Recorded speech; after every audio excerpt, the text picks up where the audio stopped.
আজকে আমি টক্সিক সিনেমাটা দেখলাম এবং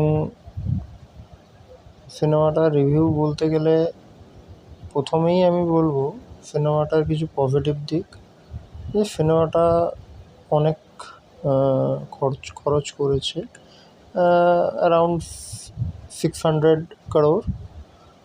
তো ভিজুয়ালাইজ ইফেক্ট দারুণ, এডিটিং দারুণ, সাউন্ড ইফেক্ট দারুণ, অ্যাক্টিং টপ লেভেলের, স্পেশালি রায়ানের ক্যারেক্টার দারুণভাবে সাজানো হয়েছে। ফিমেল ক্যারেক্টারগুলোর মধ্যে একটাতেও সেরকম ডেপথ নেই। আর দ্বিতীয়ত বলবো নেগেটিভ দিক, এগুলোই ছিল পজিটিভ দিক। নেগেটিভ দিক হচ্ছে স্টোরি বেকার, ডিরেকশন মোটামুটি, কিন্তু আরও ভালো করা যেত সিনেমাটা। এখানে যে টিকিটের ক্যারেক্টারটা দেখানো হয়েছে, যেটা রায়ানের ছেলে হিসাবে ডুপ্লিকেট, তো সেটাও একটা রায়ানের ইনফ্যাচুয়েশন।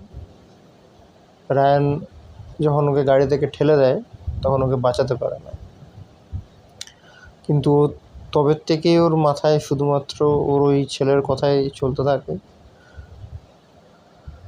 তারপরে পরবর্তী সময়ে ও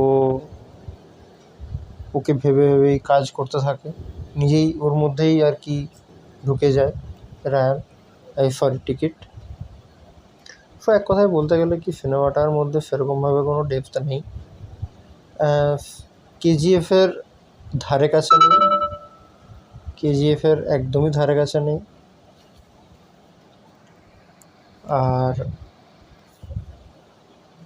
লাস্ট বলবো, রেকমেন্ডেশনের যদি সিনেমাটা যদি আমাকে কাউকে রেকমেন্ড করতে হয়, আমি ডেফিনেটলি বলবো একদমই বেকার, টাইম নষ্ট, পয়সা নষ্ট।